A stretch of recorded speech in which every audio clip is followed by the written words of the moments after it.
بسم اللہ الرحمن الرحیم یا ایہا الذین آمنوا کتب علیکم الصیام کما کتب علی الذین من قبلکم لعلکم تتقون۔ قال النبی صلی اللہ علیہ وسلم لکل شیء زکاۃ و زکاۃ الجسد الصوم، او کما قال صلی اللہ علیہ وسلم صدق اللہ العظیم و صدق رسولہ النبی الکریم۔ ان اللہ و ملائکتہ یصلون علی النبی یا ایہا الذین آمنوا صلوا علیہ وسلموا تسلیما۔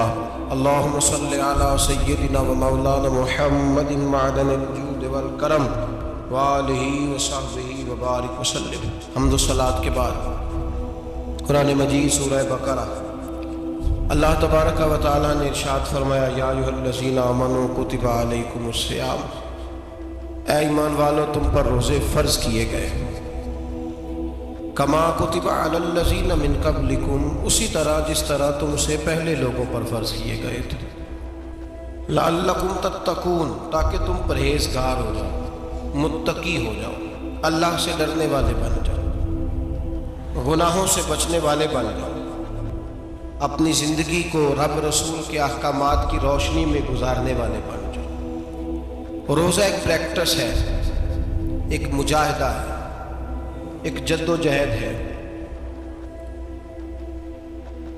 جد و جہد کس چیز کی؟ اللہ کی رضا کے مطابق اپنے آپ کو ڈھالنے کی جد و جہد۔ صوم کا لغوی معنی ہوتا ہے رک جانا۔ حلال رزق سامنے پڑا ہے، حلال مشروب سامنے پڑا ہے، حلال رشتہ بیوی کا موجود ہے، لیکن ان سب چیزوں سے حالت روزہ میں رکنا، اللہ کی رضا کے لیے رکنا، اس کا نام روزہ ہے۔ صوم کا معنی رکنے کے ہیں، پرہیز کرنے کے ہیں، بچنے کے ہیں۔ ہر چیز موجود ہے لیکن اللہ کا حکم نہیں ہے تو لہٰذا کھا نہیں سکتے۔ تو رب فرماتے جب جائز چیز ہے تو میری مرضی کے بغیر میرے حکم کے نہیں کھا سکتا، تو نے رکنا ہے تو حرام کیسے کھا لیتا ہے؟ جائز چیز کے لیے تجھے حکم ہے، میں کہوں تو کھائے گا، میں کہوں تو نہیں کھائے گا۔ میں نے حکم دے دیا جائز ہے، روٹی ہے، کھانا ہے، گوشت ہے، تیری فریج میں پڑا سارا کچھ، تو با اختیار ہے، منہ میں دانت بھی ہیں، ہضم کرنے کو ہاضمہ بھی ہے، بھوک کی شدت بھی ہے، پر میری اجازت کے بغیر تو کھا سکتا۔ روزہ رکھ لیا، تجھے حکم نہیں کہ تو کھائے۔ جب جائز چیز میری مرضی کے بغیر نہیں کھا سکتا تو ناجائز کیسے کھائے گا؟ میرے نبی پاک علیہ الصلوۃ والسلام نے اپنے خوبصورت الفاظ کے اندر اس مفہوم کو بیان فرمایا۔ محبوب پاک صلی اللہ علیہ وسلم فرماتے جس نے جھوٹ نہیں چھوڑا، غیبت نہیں چھوڑی، برائی نہیں چھوڑی، اللہ کو اس کے بھوکے پیاسے رہنے کی کوئی ضرورت نہیں۔ وہ کاہے کا رکا ہے؟ جب کوئی کام تو اس نے اللہ کی رضا والا کیا نہیں۔ روزہ رکھ کے دغا کر رہا ہے، روزہ رکھ کے جھوٹ بول رہا ہے، روزہ رکھ کے کم ماپ رہا ہے، تول رہا ہے، دھوکہ دے رہا ہے، رشوت لے رہا ہے، فراڈ کر رہا ہے، حرام کا مال اکٹھا کر کے کہتا ہے اس میں سے چلو 10 دیگے بھی پکا دیں گے۔ وہ بھائی جو کام اللہ نے تجھے کرنے کو حکم دیا تھا، جب تو وہ بجا ہی نہیں لا، مقصد روزہ ہی تو حاصل، لعلکم تتقون۔ روزے کا مقصد یہ ہے کہ تو پرہیزگار ہو جائے۔ میرے نبی پاک علیہ الصلوۃ والسلام کی بارگاہ عالی مرتبت میں 2 عورتیں آئیں، یہ چیزیں کھا لو، کہنے لگی محبوبہ ہم نے روزہ رکھا ہوا ہے۔ فرمایا نہیں، تمہارا تو روزہ نہیں ہے، حضور رکھا ہوا ہے روزہ، سحری سے لے کر اب تک کچھ نہیں کھایا، شام تک بھی نہیں کھائیں گی۔ محبوب نے فرمایا ذرا کہہ تو کرو، الٹی تو کرو۔ کہہ کی تو ان کے حلق سے خون بھی نکلا اور گوشت کے لوتھڑے بھی نکلے، پھوٹیاں بھی نکلی۔ نبی پاک نے فرمایا وہاں بیٹھ کے تم نے اپنے جاننے والوں کی غیبت نہیں کی، چغلی نہیں کھائی؟ خاموش ہو گئیں، گردنیں جھک گئیں۔ نبی پاک نے فرمایا تم نے قرآن نہیں پڑھا کہ جو اپنے بھائی کی غیبت کرتا ہے وہ مردہ بھائی کا گوشت کھاتا ہے؟ تو گوشت کھا کے بھی تمہارا روزہ رہ گیا ہے۔ اس طرح کا روزہ ہے کہ صاحب روزہ رکھ کے نہ رکھنے والوں پہ تنقید کر رہے ہیں۔ تراویحاں پڑھ کے نکلے ہیں تو کہتے ہیں میں اکیلا ہی نیک ہوں، باقی تو محلے میں کوئی پڑھتا ہی نہیں۔ یہ کیسا تیرا روزہ ہے کہ تو روزہ رکھ کے تو اس کے مقصد کو نہیں سمجھا؟ لعلکم تتقون، روزہ دار تو وہ ہے کہ روزہ رکھا ہوا ہے، کھانے بھی سے رکا ہے، پینے سے بھی رکا ہے، عمل زوجیت سے بھی رکا ہے، پھر وہ جھوٹ سے بھی رکے، غیبت سے بھی رکے، بدنگاہی سے بھی رکے، حرام خواری سے بھی رکے ساری چیزوں سے۔ یہ بتلائیے کہ روزے کی حالت میں اپنی بیوی کے پاس جانا منع ہے تو غیر محرم کو دیکھنا جائز ہے؟ ہمارے ٹی وی پہ میں نے پہلے بھی کہا تھا کہ ہم ٹھیکیدار اور ذمہ دار نہیں ہیں مذہب کے۔ یہاں ہمارے آنے سے پہلے بھی کوئی بیٹھا تھا، ہم مریں گے تو یہاں ہم سے بڑے بڑے نیک لوگ بیٹھے ہوئے، کوئی بندہ ذمہ دار نہیں ہے۔ بڑے بڑے کج کلا، صاحب جبہ و دستار، بڑے بڑے صاحب بصیرت، آئمہ، فقہاء، علماء، زعماء، نقبا، صوفیاء، اولیاء، غوث، قطب، ابدال، اوتاد، قطب الاقطاب، جانے کون کون آئے، علماء آئے، مفسرین آئے، محدثین آئے، گزر گئے۔ ہم تو خاک نشین لوگ ہیں، تھوڑا کام کرنے والے، تھوڑی صلاحیت رکھنے والے۔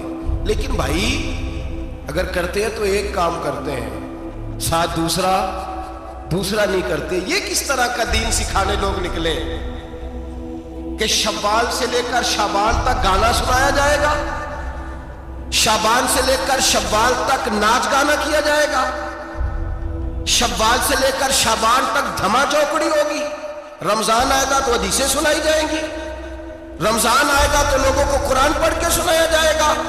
یہ مذہب باج نہیں ہے، ایک گویے مذہب سکھائیں گے، ایکٹر مذہب سکھائیں گے۔ یہ مذہب باج نہیں ہے کہ ایک گلاس کے اندر پہلے شراب پی لو، پھر اسی گلاس میں رمضان آئے تو شہد بانٹنا شروع کر دو۔ یہ باج نہیں، یہ میرے رسول اللہ کا مذہب ہے۔ اگر تمہیں شوق ہے دین سیکھنے سکھانے کا، یکم رمضان کو توبہ کرو اور کہو کہ ہم ٹی وی پہ بیٹھ کے حدیثیں سنائیں گے تو سارا سال سنائیں گے، اور جس زبان سے حدیث نکلے گی پھر اس سے کبھی گندا گانا نہیں نکلے گا، پھر کبھی ناچ گانا نہیں ہوگا۔ یہ کون سا مذہب ہے جو بیویاں سکھا رہی ہیں؟ یہ کون سا دین ہے جو عورتیں سکھا رہی ہیں؟ میرے رسول پاک صلی اللہ تعالی علیہ وآلہ وسلم کا وہ مذہب ہے کہ میرے اعلیٰ حضرت فاضل بریلوی رحمۃ اللہ علیہ نے فرمایا، مرد کے لیے جائز نہیں کہ وہ عورت کی زبان سے میلاد بھی سنے، نعت بھی سنے۔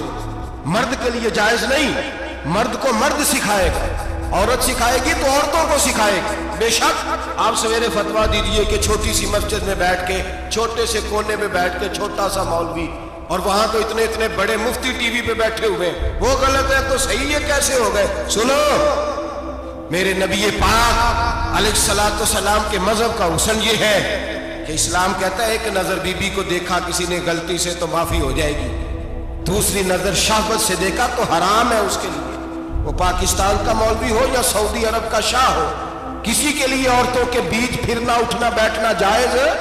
میرے نبی پاک صلی اللہ تعالی علیہ وسلم نے فرمایا ہے میں عورتوں سے مصافحہ کرنے نہیں آیا، اور میرے نبی پاک صلی اللہ علیہ وسلم نے فرمایا ہے، حضور فرماتے لیکن نا کتا بالکل ناپاک نہیں ہوتا، کتے کا تھوک ناپاک ہوتا ہے، یا کتا گیلا ہو جائے تو ناپاک ہوتا ہے، لیکن خنزیر سارا ناپاک ہوتا ہے، کل ناپاک ہے خنزیر۔ نبی پاک نے فرمایا خنزیر بھی ہو اور گند میں لتھڑا ہوا بھی ہو، پیشاب میں لتھڑا ہوا ہو، گوبر میں لتھڑا ہوا ہو، پخانے اور فضلے میں لتھڑا ہوا خنزیر ہو، اس کا جسم تیرے ساتھ ٹکرا جائے تو اتنا برا نہیں جتنا غیر محرم عورت کا وجود تیرے ساتھ ٹکرا جائے تو برا ہے۔ اس حد تک میرے نبی پاک صلی اللہ علیہ وسلم اور گنبد کے معاملے میں فتویٰ دینے والے، یا رسول اللہ کہنے پر کفر کا فتویٰ دینے والے اور بڑی بڑی باتیں کرنے والے خاموش کیوں ہو گئے؟ یا ایھا الذین آمنوا لا تتخذوا اليہود والنصارى اولیاء، رب فرماتا ہے یہودیوں اور عیسائیوں کو دوست نہ بناؤ، یہ تمہارے دوست ہو سکتے، یہ تمہارے سجن ہو سکتے؟ جب عرش کا مالک کہہ رہا ہے سجن نہیں ہو سکتے تو دوستی کی بات کیسے بڑھا رہا ہے؟ یا رسول اللہ ہمارے سجن کون ہو سکتے ہیں؟ فرمایا تمہارا دوست وہ ہو سکتا ہے جو محمد عربی کا غلامی کرنے والا